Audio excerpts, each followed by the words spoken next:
लोकसभा के लिए मतदान चल रहा है। 4 चरण का मतदान हो भी चुका है। आपको मालूम है कि 7 चरण में मतदान संपन्न होने के बाद परिणाम की घोषणा होगी।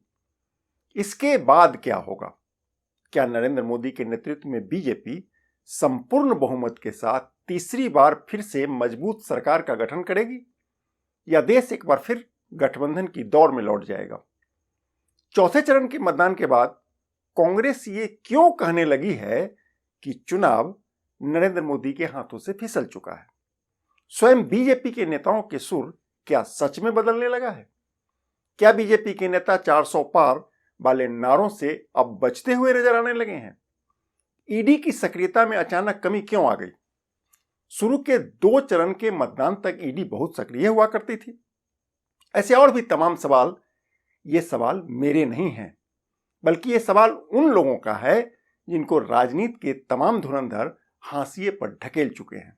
जी हां, यह सवाल बिहार के सुदूर गांव में चाय नाश्ता के दुकान पर बैठे किसानों का है। दिन भर मेहनत करने के बाद शाम में फुर्सत से बैठे मजदूरों का है। यह सवाल उन लोगों का है जिनके राजनीतिक समझ को अमूमन गंभीरता से नहीं लिया जाता है। दूसरी ओर मेरा मानना है कि इन्हीं सवालों के दायरे में बिहार की राजनीति को समझना होगा।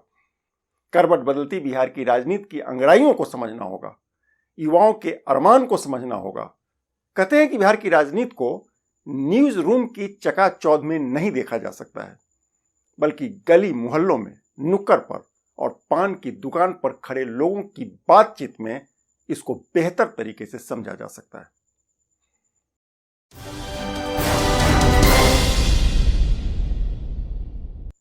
नमस्कार, मैं हूं कौशलेंद्र झा और आप देख रहे हैं केकेएन लाइव। खबरों की खबर और लीक से हटकर खबर के सेगमेंट में आज हम बिहार की करवट बदलती राजनीति के मायने को समझने की कोशिश करेंगे। कहते हैं कि तिरहुत सहित बिहार के राजनीति का अपना एक अलग मिजाज है। किस जाति को कितने टिकट मिले और किस जाति का टिकट कट गया, बिहार की राजनीति में इसके बड़े मायने हैं। करीब 1 दशक बाद बिहार के कोर वोट में सेंधमारी की रणनीति अब कारगर आयाम लेने लगा है। इसका लाभ कुछ हद तक इंडिया गठबंधन को मिल जाए तो ताज्जुब नहीं होगा। बिहार के शिवहर और सीतामढ़ी में टिकट कटने से वैश्य समुदाय में एनडीए के प्रति नाराजगी है। हालांकि इसमें कोई दो राय नहीं है कि अधिकांश वैश्य मतदाता आज भी मोदी का नाम ले रहे हैं, पर नेताओं के नाराजगी का असर भी है और इससे भी इनकार नहीं किया जा सकता। यदि 10% वैश्य वोट खिसक गया तो तिरहुत में एनडीए की मुश्किल बढ़ जाएगी। इसी प्रकार कुर्मी और कुशवाहा वोटर में भी असंतोष से इनकार नहीं किया जा सकता। कुर्मी समाज विशेषकर एलजेपी के उम्मीदवार के प्रति बहुत रुचि नहीं दिखा रहे हैं। कहा जाता है कि वर्ष 2020 के विधानसभा चुनाव में चिराग पासवान ने एनडीए से हटकर चुनाव लड़ा, विशेष करके जेडीयू के खिलाफ। उन्होंने खुला बगावत किया। जेडीयू को इसका नुकसान हो गया और बिहार की राजनीति में जेडीयू तीसरे नंबर की पार्टी बन गई। कुर्मी समुदाय के प्रबुद्ध मतदाता लोकसभा चुनाव में चिराग पासवान से हिसाब चुकता करने के मूड में हैं। हालांकि खुलकर कोई कुछ बोलने को तैयार नहीं है, पर अंदर खाने इस बात की चर्चा जोर पकड़ रही है। चाय पान की दुकान पर खड़े लोगों की बातों को सुने तो आपको इसका अंदाजा आसानी से लग जाएगा। कुशवाहा समाज में भी अंदर खाने असंतोष की चर्चा है। यह असंतोष भी छिटपुट आकार लेने लगा है। हाजीपुर में कुशवाहा समाज का सम्मेलन इसका सबसे बड़ा मिसाल है। समस्तीपुर, उजियारपुर और मोतिहारी में कुशवाहा समाज क्या करेगा, यह बड़ा सवाल है। हालांकि यह भी सच है कि कुशवाहा समाज के नेता इस असंतोष को पाटने में भी लग चुके हैं। कहते हैं कि समय रहते कुशवाहा वोट के बिखराव को रोका नहीं गया तो इस समाज का उभरता हुआ सितारा यानी बिहार के उप मुख्यमंत्री सम्राट चौधरी और उनकी राजनीतिक कैरियर दांव पर हो सकता है। शिवहर में ब्राह्मण वोटर एनडीए के प्रति मुखर नहीं है। वैशाली में भी ब्राह्मण वोट पर आरजेडी की नजर है। इसी प्रकार सीतामढ़ी में राजपूत वोटर एनडीए के प्रति अभी तक मुखर नहीं हुए हैं। वैशाली और मुजफ्फरपुर में भूमिहार वोट को लेकर के भी असमंजस है। वैशाली में आरजेडी ने भूमिहार समाज के मुन्ना शुक्ला को अपना उम्मीदवार बनाकर बहुत बड़ा खेला कर दिया है। मुजफ्फरपुर और हाजीपुर लोकसभा में भी इसके असर से इनकार नहीं किया जा सकता है। ऐसे में यह सवाल बड़ा होने लगा है कि भूमिहार समाज क्या करेगा। इसी तरह बिहार के निषाद वोट पर वीआईपी के मुकेश सहनी का मजबूत प्रभाव है। मुकेश सहनी इंडिया गठबंधन के साथ हैं। जाहिर है इसका खामियाजा भी बिहार में एनडीए को ही भुगतना पड़ेगा। कुल मिलाकर बिहार की राजनीति में एनडीए का विजय रथ क्या हिचकोला ले रहा है? फिलहाल इस सवाल का मेरे पास कोई जवाब नहीं है। यदि मोदी का मैजिक काम कर गया तो हालात बदलते देर नहीं लगेगा, यह भी एक बड़ा सच है। बिहार में एक और बड़ा फैक्टर काम करने लगा है, वह है स्थानीय सांसद के प्रति असंतोष। दरअसल अधिकतर सांसद पिछले 5 वर्षों में लोगों के बीच सक्रिय नहीं रहे। इससे लोगों में बहुत गुस्सा है। गुस्सा एनडीए के वर्कर में भी है। ऑफ द रिकॉर्ड वैशाली के कई लोगों ने मुझे बताया कि उनकी भी नहीं सुनी जाती है। जाहिर है कार्यकर्ताओं में उत्साह का अभाव है।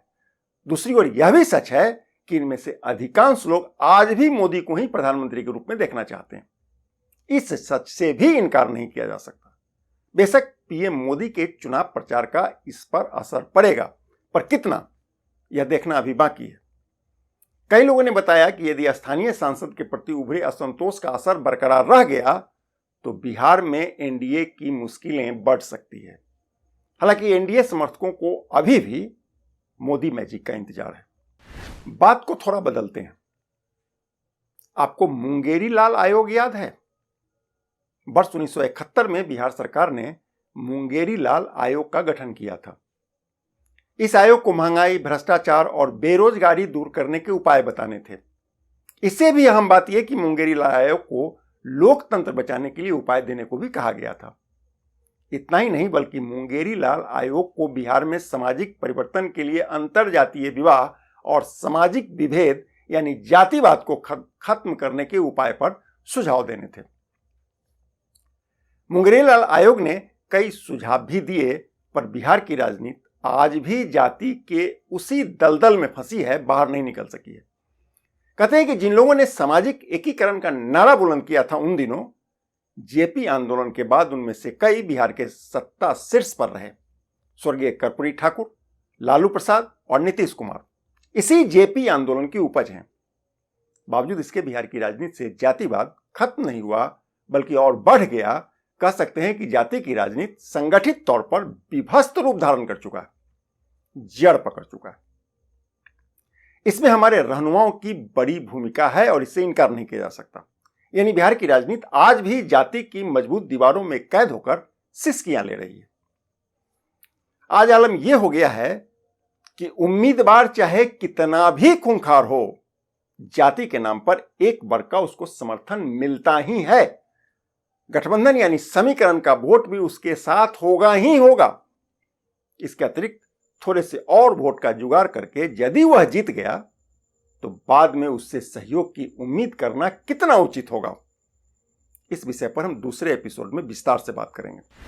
अब चर्चा के दूसरे पहलू पर आते हैं। कांग्रेस समर्थक कहने लगे हैं कि चुनाव मोदी जी के हाथ से निकल चुका है।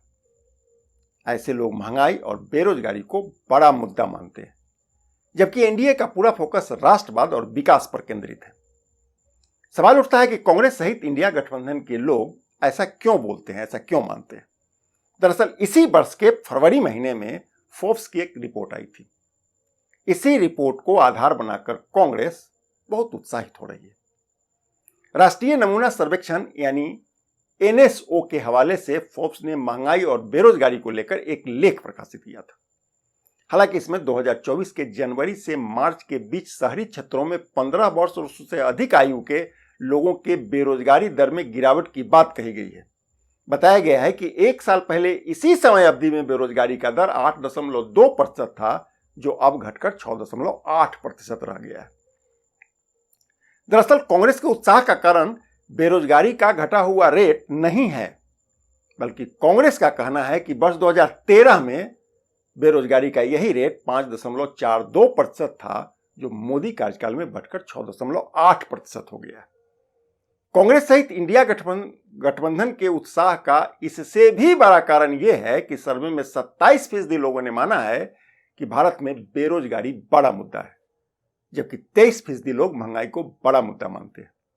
दूसरी ओर विकास और राष्ट्रवाद के साथ मात्र 15% के खड़ा होने से इंडिया गठबंधन के नेताओं का उत्साह दोगुना हो गया है, क्योंकि इंडिया गठबंधन वाले नेता अक्सर महंगाई और बेरोजगारी का मुद्दा उठा रहे हैं इस लोकसभा चुनाव में।